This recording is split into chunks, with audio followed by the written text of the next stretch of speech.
You guys doing all right? Good. So this is my a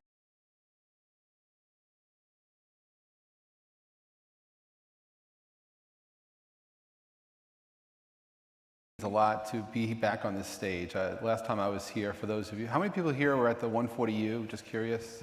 Some of you. And other 140 conferences. If you're raising your hand and you're watching online, I can't see you. But based on the activity, there's a lot of connectedness here. I really want to thank Tracy and Paul for having this, and all of you for making this happen. So today, I want to talk about 3 words that mean a lot to me, much more than they ever did before, which is live life now. I remember putting on Facebook as a status update, live life now, without explaining it. I remember tweeting it, and a few months ago, these words meant much more to me than ever before. So since the last time I was on this stage, when I actually did a one-arm push-up, because the year before I had a goal to get rid of 100 pounds, I got rid of actually 120 when it was over. I ended up doing magical things like walking 10,000 steps for obsessively every day for a long time. And sometime late last year, I got into really good shape to actually enter my first ever 10K, which one of my co-founders, my friend Jacob, if you're watching, he's a marathon runner, and he found it really boring taking 3 hours to get to 10K when he can get to 10K in about an hour or less. So I started jogging and started running, not fast. And my first ever organized race was going to be in Tel Aviv on October 28th.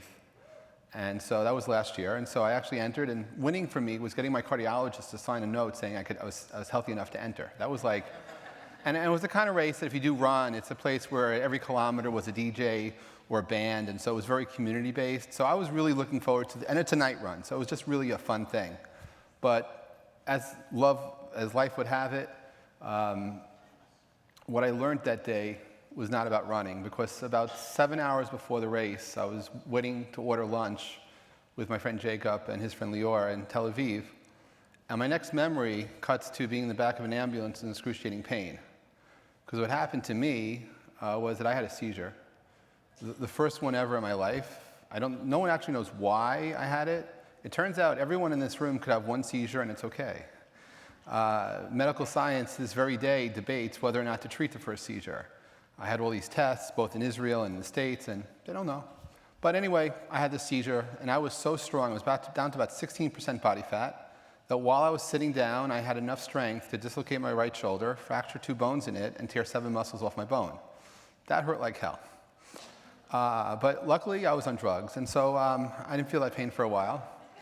But I was basically did not know what was happening to me. But I'm very grateful to my friends in Israel. I know some of you guys are watching, because when I was in the ambulance and went to Iqalov, I was never alone. I could never explain to you what it's like to be in a place where you don't have immediate family, but you feel like your best friends are with you all the time. I'm completely appreciative of that love. I wish I could give it back, but that was amazing. And then I came back to the States.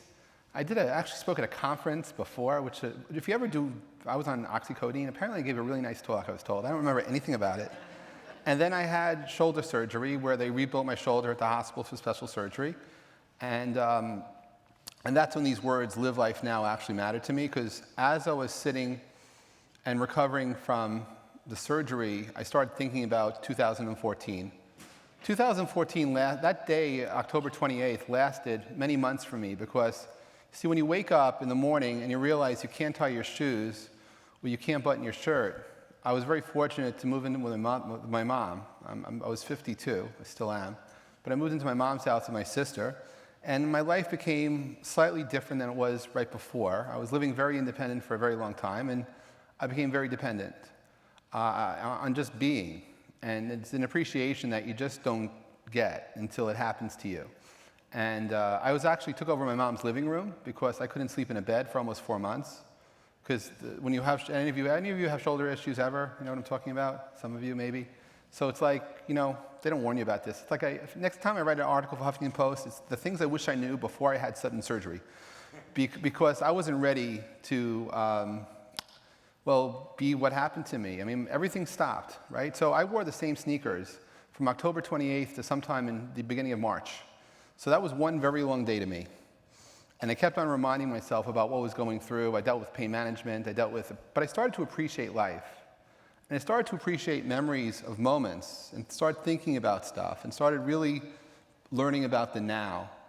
And the tagline for the 140 conference has always been about the state of now. And when I was writing Live Life Now, I never really thought beyond that, but I have a great appreciation for standing here right now and being able to talk to you without being in pain, without being on any pain medication, without thinking about pain. I appreciate the opportunity to connect and to communicate and to talk. Is that music not me? No, it's not me. It wasn't me. But the point is that life is but moments, right? And so often when you go someplace, when you get somewhere, you're thinking about where you just came from, or you're worried about where you're going. How often do you actually appreciate where you are? How often do you appreciate the moment that you stepped somewhere and you got there? I happen to love music. I go to a lot of concerts. I used to take cameras with me to all the concerts I went to, but I stopped because I noticed that my camera went to a lot of great concerts, but I never did. So I stopped that because I wanted to be there too. And I'm looking, forget about the concerts, I want to live like that. I'm a believer in nowism. I am a hugaholic, this is true. And I could not hug for almost 8.5 months. And I only got my ability to move my arm out this far to give a hug about a week ago tomorrow. I was really not able to do a lot of different things. I only moved back to my apartment on May 31st. So I'm rebooting myself. I believe that everyone's allowed to reboot, that if you're having a bad day, close your eyes, count to 5, and start again.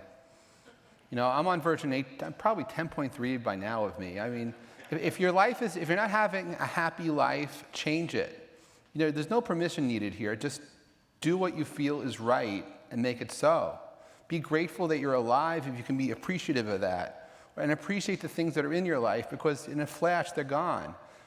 My friend Ron, every time I was feeling a little bit sorry for myself for being in excruciating pain, my friend Ron was the inspiration not to feel any pain. Because if he's able to come back from being hit by and build his life back, then I can do it too.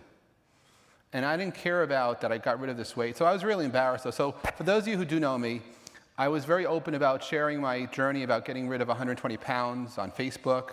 I appreciate all the support. I did discover crowdsourced motivation. I was very open about all of that. But you know what happened to me when I got hurt and I went to my mom's house to recuperate and to heal? A couple of things. I gained weight. I only announced this 2 weeks ago because I was ashamed I put on 30 pounds. I didn't want to go back to this.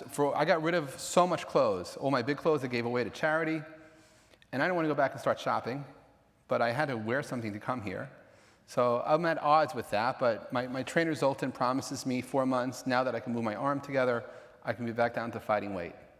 But also what I was reminded about was to appreciate just what you have, right? And it's not that I've not given up.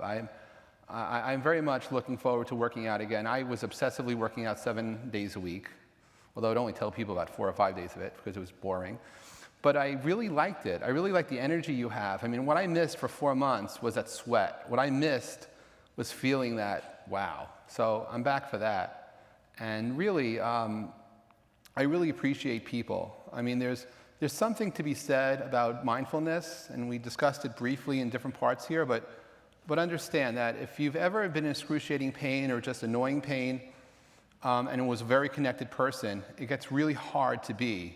I remember sitting on my mom's couch trying to respond to email after email, but every time I'd open an email, something hurt me, so I got distracted to open up another email and another, and finally I closed everything down. And there are people in this room that emailed me that I didn't respond to, but I decided that my healing was more important than my communication. That took a lot to basically let go. I'm very grateful that people care about me, but it was the first time in my life that I allowed myself to care for myself too. And that shutting down and giving myself permission to be changed a lot for me. I'm not at odds with right now anymore about not getting back to people. It's not that I don't want to, but when I was in pain, it was more important for me to heal. And now that I'm healing, I'm more appreciative of everything I do and everywhere I go. I appreciate the love that I see. I read lyrics in songs now. The songs mean different things to me now than ever before. I'm on the edge of tears more than ever because things just resonate differently. You know, when you go through life-changing experiences, and right now, I am still recovering from this. So I ended up having 2 surgeries because my physical therapy only got me so far, and then I took another surgery. I'm happy about that. But I'm really grateful for is having a mom and a sister to bring me into their house. I'm grateful for being able to have something to do. So what Tracy and Paul don't realize was that when I was recovering from my surgery, and Tracy and Paul were kind enough to reach out and talk about doing a conference about gratitude and trust, I said yes without thinking even a second, because it gave me purpose. It gave me something to focus on. And yes, I have 1,000 things going on in my life, but I couldn't travel the way I used to. I used to travel 1 day a week, at least every week for 18 years. Maybe I'm exaggerating, but once every couple of weeks for sure. That all stopped. My life became sitting in a couch or sitting in a chair.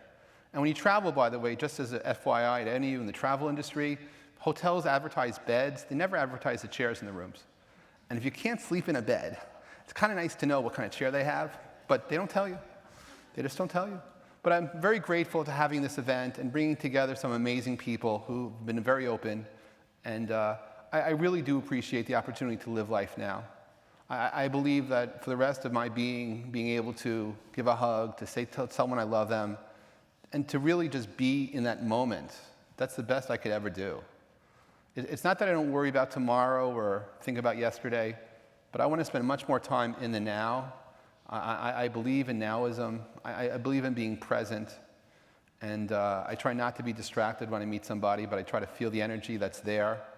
And I love that. And I love all of you for being here, for listening, for caring.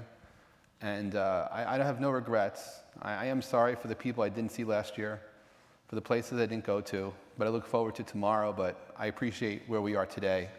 And I thank all of you for listening to me. And I really, if you do find yourself in the back of an ambulance in excruciating pain when you think you're just ordering lunch, it's okay.